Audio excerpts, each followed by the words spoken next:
Hi, Ira. How are you? Well, how you doing? I'm great. I'm better for having seen Peter Hujar's Day at New York. Oh, I loved it. thank you so much. Did you see it at the film festival? Yes. Yeah. Nice, nice It screenings. was it definitely. And it was funny. I made a comment that was very complimentary, is that it feels like a New York Film Festival movie in the Yeah, yeah, like yeah. best way. Oh, that's so nice. I adored it. I Did you ever adored live it. here? No, and I hadn't been back that often. I went to the festival last year, and then this year, but that was my first time back in New York with any substantial time for almost 20 years, Oh, wow. which was kind of Oh, shocking. interesting. And We're still here. exactly, I it made me want to move immediately. I live in Northern California, which I love very much, Right. but oh my God, there's just nothing like New York. Yeah, yeah, it's true. I left for a year and I came back with my family. And I sort of didn't want to come back. And then a friend said to me, just embrace it. And that was the best advice because it's like if you resist it, it's not good. But if you embrace it, it offers just so much. I think so. I completely agree. All right. So before Josh runs in here in Okay, 15, let's do it. Let's do it. Let's do it. um, I'm curious when you became aware of Peter Hujar. Was it in your youth or later as an adult? Um, well, it's hard, as you turn 60, you're like, when does youth begin and adults, I was a young, I was in, it was probably not, I was in my, late 20s, early 30s. So I guess I was young, let's put it that way. And I There just you go. first read about him through David Ronarovich and stories about who was his lover and his friend and his comrade and has shared an apartment with him and at some points and lived in that apartment, the same apartment Hujar died in, David died in. Mm. And so in the 90s, in the galleries is when I discovered Hujar. And then I've just he kind of became heroic to me. And I also made a film in 2010 called Last Address, which is a short film about a group of New York artists who died of AIDS. And so that whole demi-monde was continues to be inspirational for me and give me like confidence when I feel weak and uh, encourage me to embrace the marginal as if it's the center of the world. And yeah, and But I mean, also to it's be the center of radical. your world. It So is the center of my world, but yeah. you exist in these worlds that overlap with Mhm. economy and dominant culture and globalization and all these things speak to you also. So you're in conversation with different influences, but somehow Peter um, uh, gives me, yeah, just tells me to just be specific and rigorous and make the work that you care about.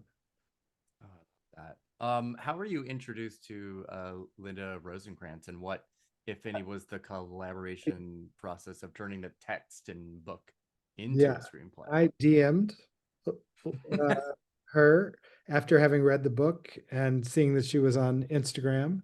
And we began a conversation that took about a year before it was clear that I would have the rights to make the film. And since then, we are, I think she emailed me 3 times today, and she's like, I think the fact that we're both Jews of a certain history, like there's a way in which we really have like an ancestral connection, I would say. Like I know Linda Rosencrantz and she knows me, like almost from the first moment we met each other um, in um, in Santa Monica. Actually, we met at a cafe in Santa Monica, and um, and I just feel she calls me Sid and I call her Imogene because we go back to the show of shows. Yes, that's incredible. Oh my gosh. And what's been her reaction to the film? She says, "Do all your films get such good press?" That's what she said.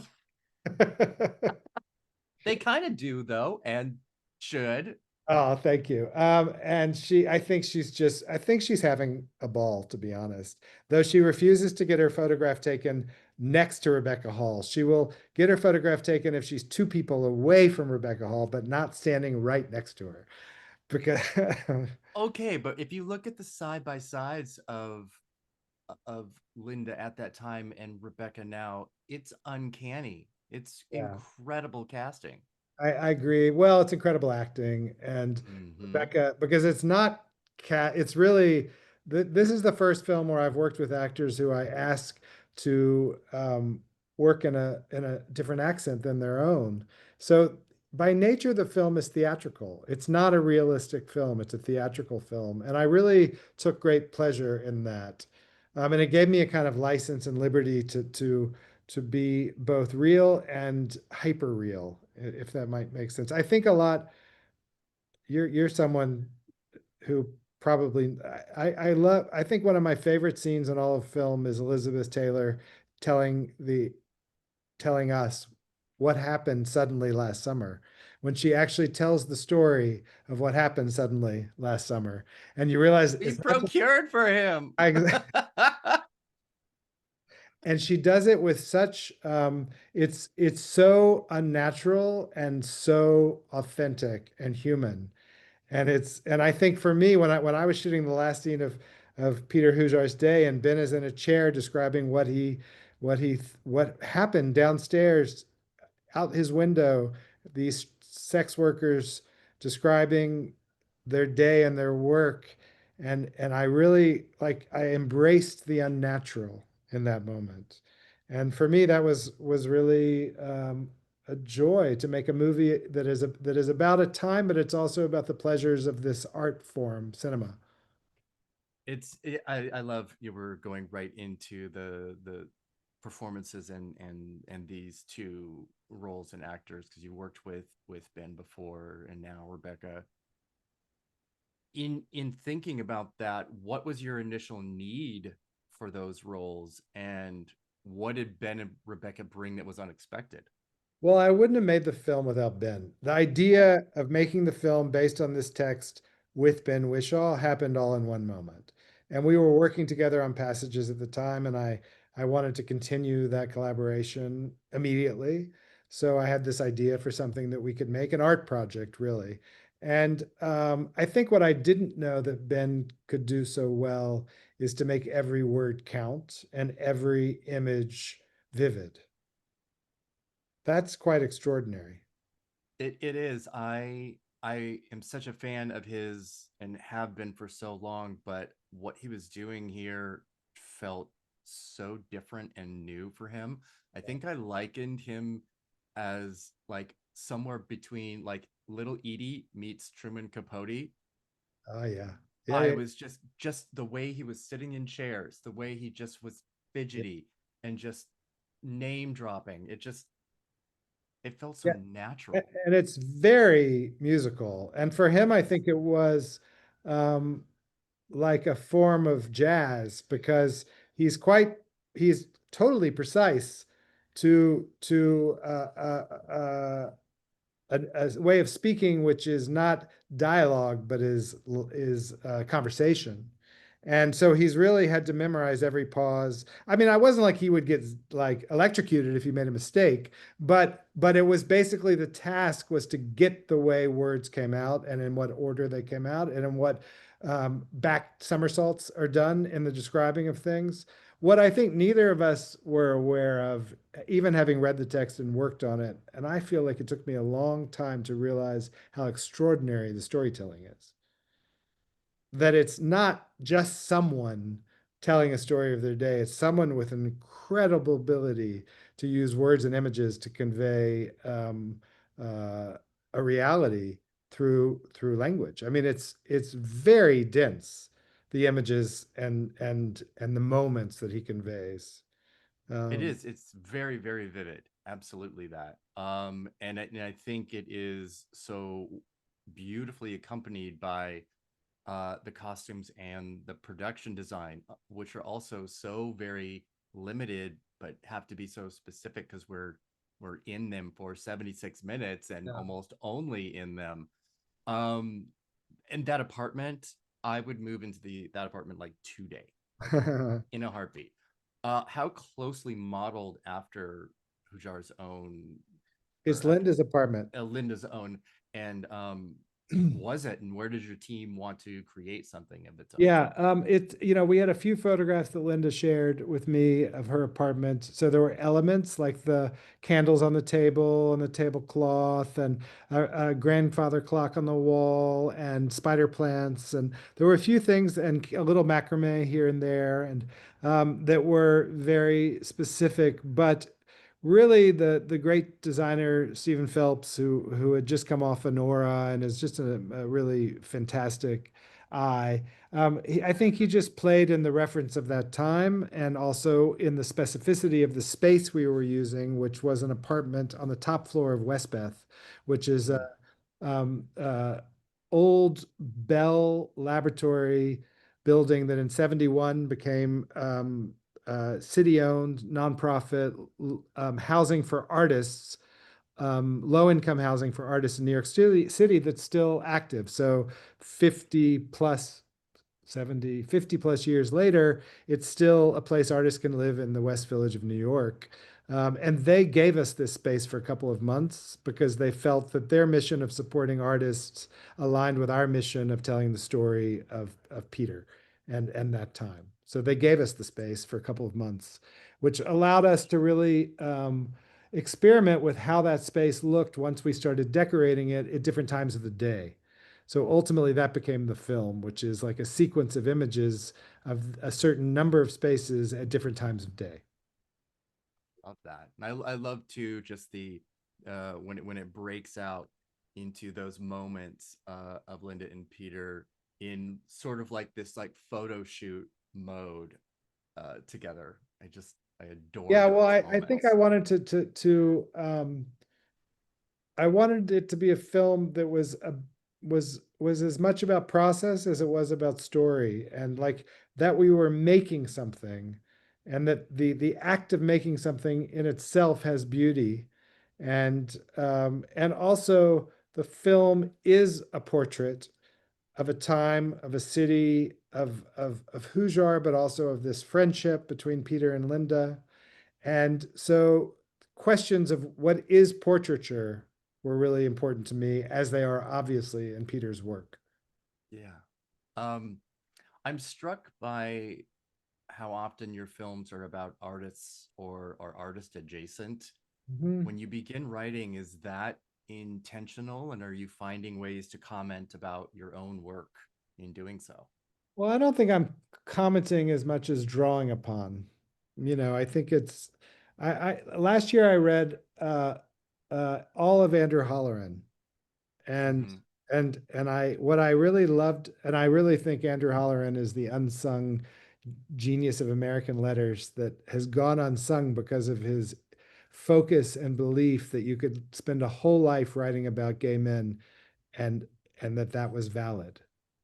And I feel like he has done that with a singularity. So to me, in a way, like saying, this is what I know, this is who I am, and keeping to that is it's endlessly open to revelation. Like, yes, I make films about artists, but each time I do so, I do some at a different age and a different story, and I hope to discover new things. As Have a you read much Holleran? I'm trying to be on the Holleran. I I really not enough, I really but recommend Grief and The Beauty of okay. Men. Grief is amazing. Yeah, I think Beauty of Men is what is that I'm familiar with, but it's been a Yeah. minute. Yeah. It's really, I mean, I just think word by word, he's just amazing. So That'll be an easy pickup for me today then. As a very independent filmmaker, you have firsthand experience with the difficulties of getting any film made. yeah. I think I counted like 22 producers on this film, which Oh, is kind of well, that's just people who donated and gave. exactly, but that's such a wonderful Yeah, that's backing. always been. I mean, I think I at some point around 2008 when there was a recession and everything changed in our business, really it did. The money disappeared and and I wasn't making people money, to be honest. So like I think I turned away from expectation and towards um, optimism, meaning like nobody owed me anything, but if I could raise the money, then I got to make things. And so I became, I cultivated people who had interest in the work that I was interested in. And I've since turned that, I started a nonprofit 15 years ago called Queer Art. And I sort of use those same skills, which is to say, if we don't create the apparatus, it won't exist. And That's nobody's going to give it to us, one, without asking, and two, without a sense that maybe value can be in other things than economics. mhm. So I love that you said that. I was gonna even like breach a broader question of what do you think the state of the film industry is now, and are you pessimistic or optimistic? And you literally said optimistic already, and that just I warms my think heart. what is challenging is to, young artists, young filmmakers who are trying to figure out how they might sustain careers making personal work. And I think, in the same way that I made a film about a time that doesn't exist, um, resisting nostalgia, there is a recognition of loss. And I think you and I can understand that there has been loss in the fertility of our industry and our ecosystem, let's say. That's maybe a better word. Absolutely. And just our brothers and sisters too. Yeah. Yeah, yeah, Yeah, yeah. very, very much so. I'm as this film is a really wonderful two-hander. I wanted to ask if you have some favorite two-hander type films. I love a film called The Hours and the Times by Chris Munch, which is about a Yes. weekend that, uh, uh, John Lennon spent with Brian Epstein in Barcelona, in that Chris made this imaginary film out of, which I think is brilliant and is just as good today as it was in 1991. I really recommend it. Um, I remember I really liked. For some reason I've always remembered, What Happened Was. Do you remember that Oh film wow. Yeah, wow. by, uh, Noonan? That's yeah. That's wow. I hadn't thought about that in a while. And, for me, a film like Portrait of Jason, which is Shirley Clark, Yeah. with Jason at the Chelsea Hotel, is a great two-hander. It's really about that's a really good one. Um, for some reason, I'm thinking of like, what was that Michael Caine movie that when I was young, was it called? It wasn't called Sleuth? Sleuth. Yeah. Can Sleuth is an excellent choice. I ask what year were you born, Eric? 1970. I turned 1970. So, 55 at the end of this year. okay. So we have a close, like we almost saw the same movies growing up. I was thinking about that because we're only 5 years apart, which in some ways is very dramatic, and in others, it's we have a lot of crossover. Well, I have felt very much if I was 5 years older, I'd be dead. Like I'm right on the cusp of having come to New York. When I came to New York, there was no, safe sex wasn't spoken of, but it was within the year, I you know. feel exactly the same way because I grew up in the 80s as a teenager, and uh yeah, I feel like if I had been just a little bit older, knowing what I was like as a teenager, I don't know where I would be, and it might not be here, but Yeah, I got married very young. Thank goodness yeah, for that. yeah. So I don't Yeah, know. exactly. But I think, you know, my fr people who were 4 years older lost a lot of people. I didn't lose that many people in my life, to AIDS specifically, but I did move here in '88 when it Yeah, was, it was a bit hellish and a bit wonderful. is exactly right. It was both at the same time Yeah. in, yeah, very, very extreme. I want to close definitely saying thank you for not just this film, but your entire canon of films, which have meant a great deal to me. Thank you. Um, Very nice to hear. and I know you've already started production on your next film, working with Yeah. Hall again and Rami Malek and Eben Masbakrak. Is there anything you can tell me about that? Um, uh, that I hope to make I'm always trying to make films that are filled with beauty and life. So I think we did that. It makes me so happy. Ira, thank you so much for Okay. talking with me today. I really appreciate Thanks. it.